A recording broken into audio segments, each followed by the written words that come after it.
Hey everyone, আসসালামু আলাইকুম, welcome back to my YouTube channel Afroza Anwar.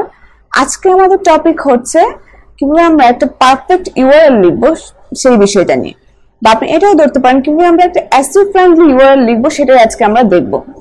একটা পারফেক্ট ইউআরএল কিন্তু অবশ্যই এসইওর জন্য অনেক গুরুত্বপূর্ণ একটা পার্ট। আপনি যদি একটা ইউআরএল সঠিকভাবে না লিখতে পারেন সেক্ষেত্রে কিন্তু আপনার এসইওর জন্য এটা খুব সুবিধা বয়ে আনবে না, এটা খুবই খারাপ একটা ইফেক্ট পড়বে এসইওর জন্য। তার জন্য অবশ্যই আপনাকে খেয়াল রাখতে হবে আপনার ইউআরএলটা যাতে পারফেক্ট হয়। ওকে, তাহলে চলেন আমরা শুরু করি। আপনি যদি এসইওর সর্বোচ্চ সুবিধা পেতে চান তাহলে অবশ্যই আপনাকে আপনার ইউআরএলটাকে পারফেক্ট রাখতে হবে।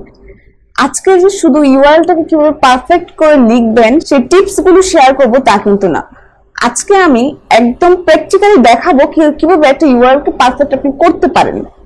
ঠিক আছে, তাহলে চলেন আমরা শুরু করি। আমি আমার একটা ডেমো ওয়েবসাইট আছে যেটা দিয়ে মূলত আমি স্টুডেন্টদেরকে দেখাই, আমি সেই ওয়েবসাইটে চলে যাব, লগ ইন করে নেই। এটা কিন্তু আমি কোনো কাজের জন্য করি নাই, এটা একদম ফ্রি একটা ওয়েবসাইট, এটা দিয়ে মূলত আমি স্টুডেন্টদেরকে কাজ দেখাই, বোঝানোর জন্য আর কি এটা আমার বানানো হয়েছে।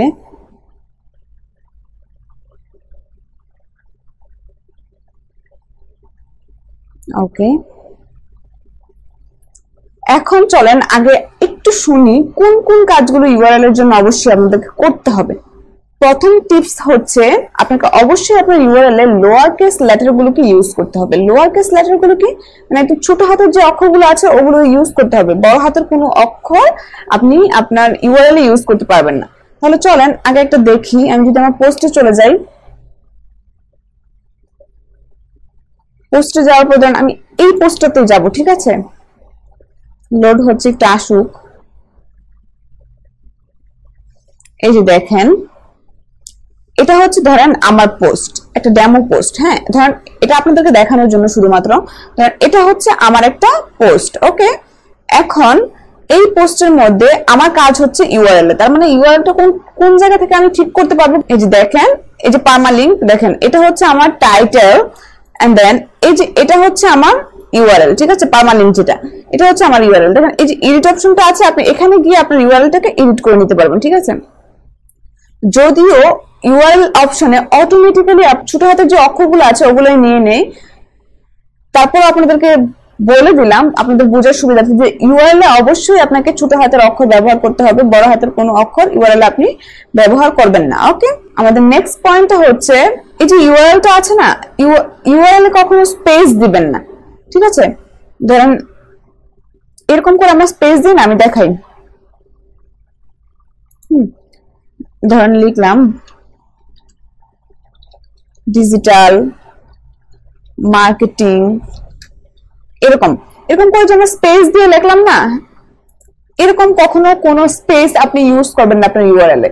আপনাকে অবশ্যই খেয়াল রাখতে হবে এটা কখনো যেন স্পেস আপনি ইউজ না করেন। আপনি এখানে ড্যাশ ইউজ করবেন, ড্যাশ কোনটা, এটা ইউজ করবেন আপনি। ঠিক আছে, এই ড্যাশটাকে ইউজ করবেন, আপনাকে এটা অবশ্যই খেয়াল রাখতে হবে, এটা কিন্তু অনেক ইম্পর্টেন্ট। আপনাকে ড্যাশ ইউজ করতে হবে, আপনাকে কখনো ইউআরএল আপনি স্পেস ইউজ করবেন না। ঠিক আছে, আমাদের 3 নাম্বার টিপসটা হচ্ছে ইউআরএল এ কখনো আপনি শাল ইউজ করতে পারবেন না, শাল বা ডেট ইউজ করতে পারবেন না। অনেক সময় দেখা যায়, এই যে দেখেন এগুলো কি ইউজ করা, দেখেন তো একটু। ধরেন আমি যদি আমার ওয়েবসাইটটাতে যাই আপাতত, হ্যাঁ, দেখানোর জন্য আপনাদেরকে,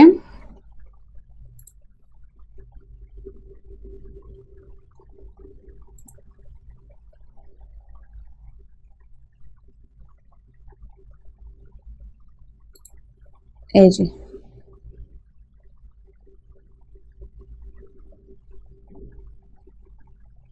এই দেখেন, এটা কিন্তু আমার একটা কন্টেন্ট, তাই তো?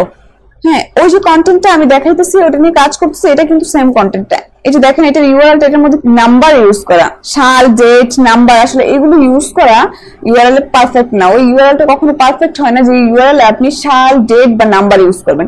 আবার এটা হতে পারে টপ 10 মার্কেটিং টিপস, ওইটা আপনি ইউজ করতে পারেন, কিন্তু এই যে এরকম করে যে নাম্বারগুলো আছে, যে এরকম করে যে নাম্বারগুলো আছে সেগুলো আপনি ইউজ করবেন না। ঠিক আছে, ধরেন আমি দেখাই, আরেকটা উদাহরণ দেই, top 10 garden tips and tricks. হ্যাঁ, এখন এই যে দেখেন ওদের ইউআরএলটা কিন্তু 10 top garden tips and tricks, ঠিক আছে।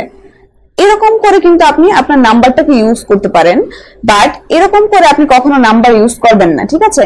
এবং আপনাকে খেয়াল রাখতে হবে সাল এবং যে ডেট গুলো আছে ওগুলো যাতে আপনি আপনার ইউআরএল না নিয়ে আসেন। আপনি আপনার টাইটেলে সাল ডেট ইউজ করতে পারেন, সেটা পজিটিভ হবে, কিন্তু আপনি আপনার ইউআরএল এর সাল ডেটটাকে ইউজ করবেন না, এটা মাথায় রাখতে হবে আপনাকে। তার মানে আমাকে এটা চেঞ্জ করতে হবে, তাই তো, এটা রাখা যাবে না। এবং এখন দেখেন আমাদেরকে কিন্তু আমাদের ইউআরএলটাকে সংক্ষিপ্ত করার ট্রাই করতে হবে। অনেক বড় ইউআরএল কিন্তু আমরা ইউজ করব না, সেটা কিন্তু গুগলের চোখে অবশ্যই ভালো না। আমাদেরকে ট্রাই করতে হবে আমাদের ইউআরএলটাকে ছোট রাখার এবং আমাদের ইউআরএল এ আমাদের ফোকাস কিওয়ার্ডটাকে রাখার, ঠিক আছে। এখন ধরেন এখানে আমার ফোকাস কিওয়ার্ডটা কি হতে পারে। এখন আমি ধরলাম এতটুকু হচ্ছে আমার focus keyword, relationship email learn to easy way, ঠিক আছে। এটাকে আমি কপি করব, কপি করার পরে এনে এই নাম্বারগুলো যেহেতু ইউজ করা যাবে না, সেক্ষেত্রে আমি নাম্বারগুলো ডিলিট করে দিলাম এন্ড দেন এটাকে পেস্ট করে দিলাম, ওকে করে দিলাম। দেখেন এটা অটোমেটিক্যালি কিন্তু বেস নিয়ে নিছে, ঠিক আছে। দেখেন আপনি আমার টাইটেল কত বড়, ঠিক আছে। দেখেন in email marketing what is a relationship email learn to easy way, ঠিক আছে। বাট আমি যদি এত বড় টাইটেলটাকেই আমার ইউআরএল এ ইউজ করে দেই তাহলে এটা ভালো দেখায় না। আপনি ট্রাই করবেন আপনার ফোকাস কিওয়ার্ডটাকে আপনার ইউআরএল এ রাখার জন্য, ঠিক আছে। আপনি আপনার টাইটেলটাকে ইউজ করতে পারেন, কিন্তু সেক্ষেত্রে আপনার খেয়াল রাখতে হবে আপনার টাইটেলটা যদি বড় হয়ে যায় সেক্ষেত্রে আপনি এই টাইটেলটা ইউজ করবেন না। তার জন্য আপনি ফোকাস কিওয়ার্ডটাকে বেশি প্রায়োরিটি দিবেন ইউআরএল এ রাখার জন্য। দেন হচ্ছে বিভিন্ন প্রতীক চিহ্ন যেগুলো আছে, ধরেন আপনি হ্যাশট্যাগ এন্ড চিহ্ন, এই চিহ্নগুলো আপনি অ্যাভয়েড করবেন ইউআরএল এ। এই চিহ্নগুলো কখনো আপনি ইউজ করবেন না ইউআরএল এ। আচ্ছা আমি আপনাদেরকে আরেকটা জিনিস দেখাই। এখান থেকে আপনি সেটিংসে যাবেন, সেটিংসে যাওয়ার পর পারমালিংকস, এখান থেকে আপনি মূলত আপনার পারমালিংকসের যে স্ট্রাকচার গুলো আছে সেটা চেঞ্জ করতে পারবেন। ধরেন আপনি কাস্টম চাইলে কাস্টম দিতে পারবেন, পোস্ট চাইলে পোস্ট নেম চাইলে পোস্ট নেম থাকতে পারবে, নিউমেরিক চাইলে নিউমেরিক সংখ্যা আসবে, কিন্তু নিউমেরিক দেওয়া কিন্তু ভালো না, আমি আগেই বলে দিয়েছি। এবং দেখেন মান্থ এন্ড নেম, এখানে আপনার পোস্টের নেম থাকবে এবং এই যে দেখেন ডেট দেওয়া থাকবে, ঠিক আছে। ডেটটা উল্লেখ থাকবে এন্ড দেন দেখেন ডে এন্ড নেম, এখানে আপনার ডেটটা উল্লেখ থাকবে এবং সিম্পল পোস্টে যা আছে সেটা এখানে উল্লেখ থাকবে। এটা হচ্ছে প্লেন, বাট এখানেও কিন্তু নিউমেরিক আছে, যার জন্য আমরা এটাও নিচ্ছি না। আমি এটা সিলেক্ট করে রাখছি পোস্ট নেম এন্ড দেন আমি যদি সেভ চেঞ্জেস দেই এন্ড দেন আমি এখন যদি আমার পোস্টে যাই, দিস ইজ মাই পোস্ট,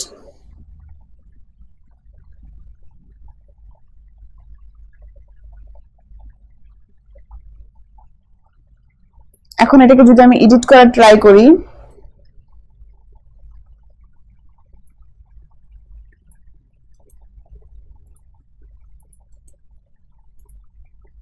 ওকে ডান। এখন এটাকে আপডেট করি,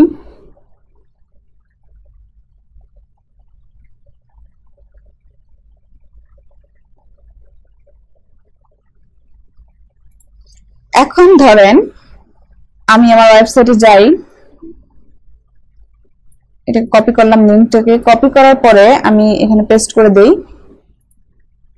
ওয়েবসাইটে গেলাম, দেখি দেন আমার ব্লগ সাইটটা যে আমি ব্লগ সাইটে যাব, ব্লগ সাইটে যাওয়ার পরে এই যে ধরেন এটাই তো আমার পোস্টটা, তাই তো, আমি এটাতে গেলাম, এই যে দেখেন এখন এটা চেঞ্জ হয়ে গেছে, ঠিক আছে। এখন কিন্তু এটা একটা পারফেক্ট ইউআরএল। এরকম করে আপনাকে একটা পারফেক্ট ইউআরএল তৈরি করতে হবে। ইউআরএলটা কিন্তু অনেক ইম্পর্টেন্ট একটা পার্ট এসইও এর জন্য এবং অনেক বড় একটা র্যাঙ্কিং সিগন্যাল কিন্তু এটা। তার জন্য আপনাকে অবশ্যই একটা পারফেক্ট ইউআরএল তৈরি করতে গেলে এই টিপস গুলো মেনে দেন আপনাকে একটা পারফেক্ট ইউআরএল তৈরি করতে হবে। ওকে, আজকে এই পর্যন্তই, দেখা হবে নেক্সট অন্য কোনো একটা টিউটোরিয়ালে। আসসালামু আলাইকুম।